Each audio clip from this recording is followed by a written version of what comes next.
Namaste, and welcome back to Waking Up with Mindful Serenity Yoga.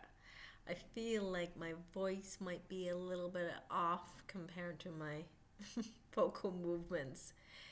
Something's going on with the computer. But anyway, let's hope the last video was a little bit off sync. Anyway, I'm here once again to attempt to answer a question that I tried the last two times to answer and not being able to answer in a way that would be beneficial to anyone. I wanted to continue again. So the question that I pulled out of the jar yesterday that I attempted to answer unsuccessfully, well, the answer was probably okay, but the presentation wasn't very good. And normally I like to just do it, whatever comes out it goes up, and I don't judge it, edit it, or revise it. But I really had to, the one I did yesterday. And then my second video, the one I did previous to this one, the sync was off, so my voice was moving at a different speed than my voice was being heard, so that had to be changed. So the question that I am going to attempt to answer again is, how can you say my problems are statistically insignificant? How can you say that my problems are statistically insignificant? I'm going to take a deep breath once again and exhale, and I will begin again. Statistically insignificant was a term I heard from Michael Singer, and I will enclose the link below so you can have a listen to his podcast. And he often says that our experience here is statistically insignificant. I am by no means a statistician. In fact, statistics was one of the worst courses I've ever taken, and I did not prefer it, and it was one of those things I tried to avoid, suppress, and repress.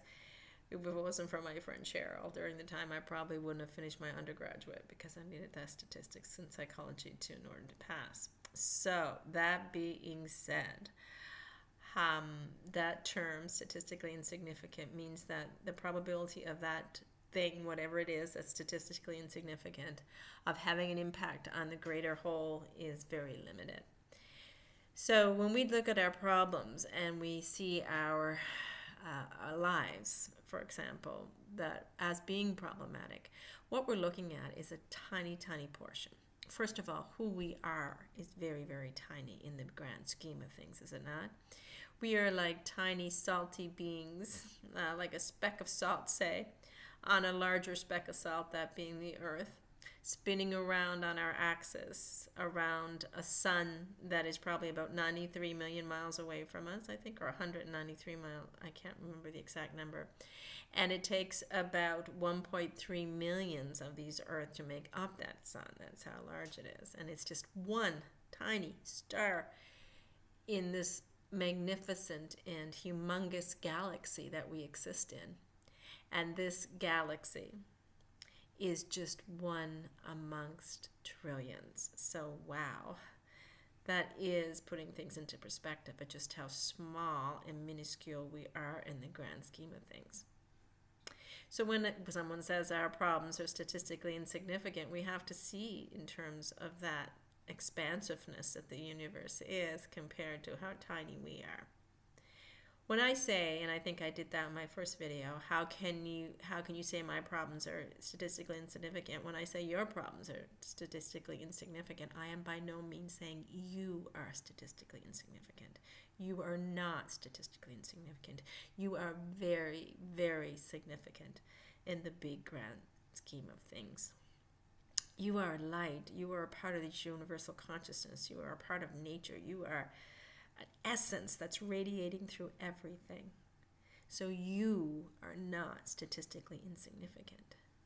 We feel like a lot of times that it is a jab against us when we hear that my problems are statistically insignificant or your problems are statistically insignificant, because we identify with those problems. We see the problems we're facing as who we are. And why do we do that? Well, we have this wonderful and amazing wide-angle lens in which to see the world with. Yes, we're only granted a tiny slice of life to experience, where I am geographically in this spot, in my city, in my province, in my country. And I tried to remove the my, in the country that I'm living in. And Geographically, I'm allowed to experience just what's immediately around me in this environment. And the environment, if I go outside, I have so much distance I can travel in.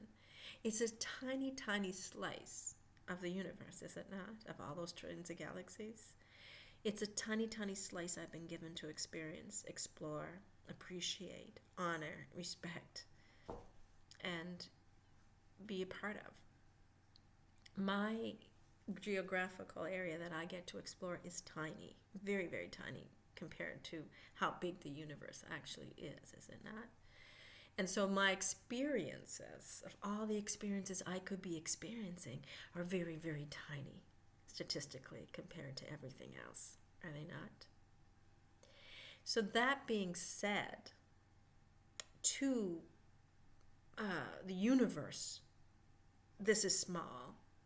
But to me, the slice of life I've been given, because I'm so much smaller than it, is amazing and large and humongous. And there's so much to explore just in the slice of life I've been given. So much beauty, so much ugliness, so much joy, so much pain, so much color and so much darkness. There is so much light and so much darkness. There is so much to explore in this tiny little slice of life. It would take the largest wide angle lens to capture a panorama of it all so that I could see it clearly. Speaking of which, this might be a good analogy. I've always photographed, and I have several different lenses, and my children used to like to take my cameras when they were smaller and explore using the camera, going from wide angle to the zoom lens. And they had this habit, the thing that they liked to explore the most and photograph was poop for some reason. Dog poop, horse poop, whatever. And they would take my cameras, much to my dismay, because they got pretty close to it. And they would zoom in. They would start with wide angle, and they would zoom in and zoom in and zoom in and get into their subject, of course. And it was terrible looking. No, that's a judgment on my part, but still. But they had the greatest fun doing it. And then I had to tell them, okay, zoom out. And so they would zoom away from the crap they were focusing on and come out further and further and further. And then when they took their pictures wide angle, they'd be able to see the flowers that were growing beside this. The grass, the insects, the animals, the sunlight coming down into the puddles that were near us. And it was a different experience for them because they were able to capture so much more than just staring at the crap. Well, most of us have these wide angle lenses of consciousness and awareness because that's who we are. And we have the ability to see so much. Of course, we're only in a slice of life to explore, but that itself is so grand compared to how small we are. And we have this amazing consciousness ability to see it all, explore it all. But we take this wide angle lens and we narrow that lens down, zooming in, zooming in, zooming in, and zooming in. And what do we zoom into most of the times? This idea of me and me's problems. What are me's problems? Me's problems are those things that don't make me feel okay inside. Most of us, because we've lost touch with what we really are, don't feel okay inside. And we're constantly seeking to feel okay. So we grab and reach from the slice of life, all those things that are occurring around us, grab the things that are pleasant and joyful, store them inside, and hoping to have the ability to re-experience them again. And then we push away anything that doesn't make us feel good inside, that's unpleasant, because we don't want to disrupt what's inside, nor do we want to make it feel worse. So we push away. And when we push away, all we're doing is using the hands and arms of suppression and repression and pushing everything down inside. It doesn't go away. It stays inside. And it's constantly triggered by the external world, when events happen that are similar or that bring it up, and it comes up in pain because it was stored in pain. We have this painful thing coming at us, and we're just clashing and thrashing around, suffering because of what we stored inside and our tendency to grab and cling and push away. Our preferences or desires, as Buddha would say, are the source of all our suffering. We are deeming the fact that we lost our job as the problem. We're deeming the fact that we don't have enough money in our account as the problem. We're deeming that we're not getting along with our spouse as the problem, or that this person that we loved got sick or passed away or moved away or left us. We are deeming that our health is not 100% as the problem. We are deeming that where we were put on this earth is the problem. But that's not the problem. That's life, just being life in this grand universe that we are a tiny part of, but significant part of. That's just life. What makes it a problem is what the mind does with it.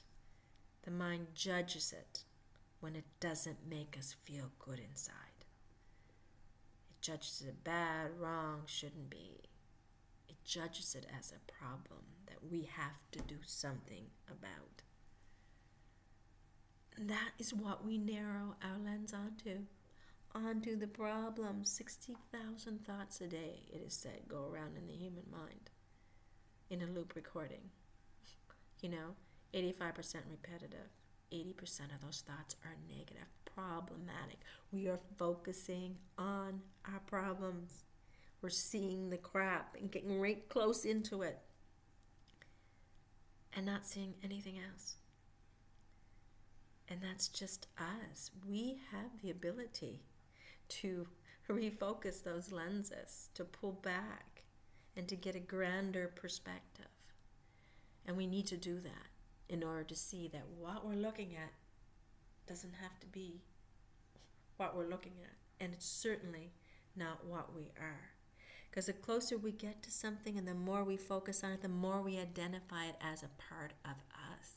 And we start identifying our problems as a part of us, we become very attached to our problems, let me tell you.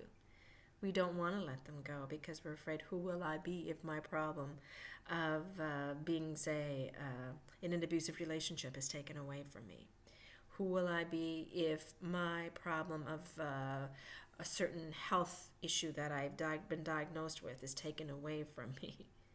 That is who I am. I am my problems.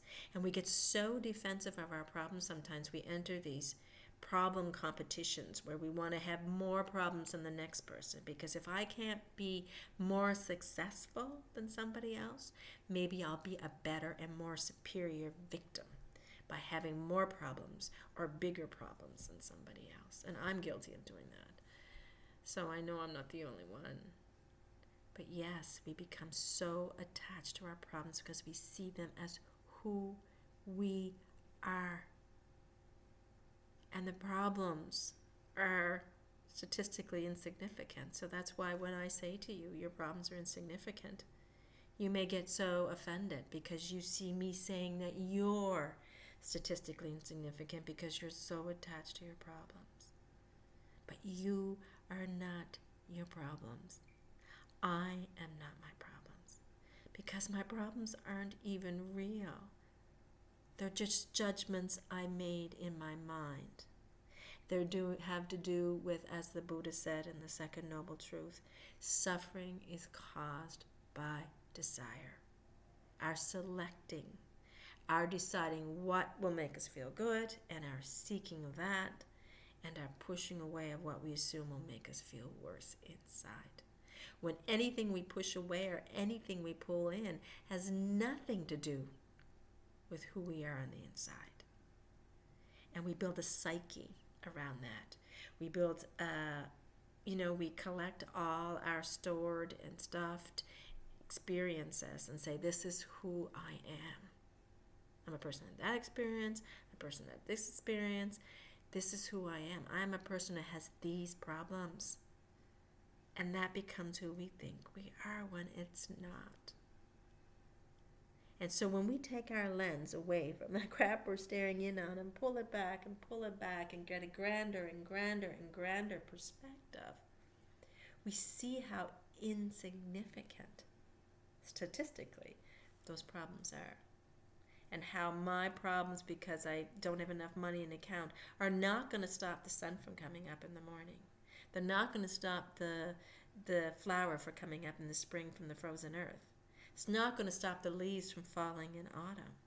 It's just the probability of it affecting change is statistically insignificant. My problems are a creation of my mind, not life, not nature, not this universe.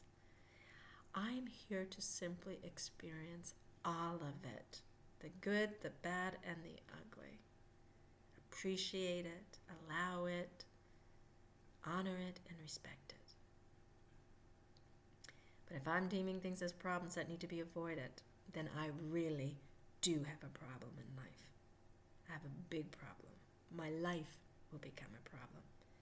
Because instead of living in this moment, rejoicing in this slice of life, I have the opportunity as this tiny, salty being have to experience.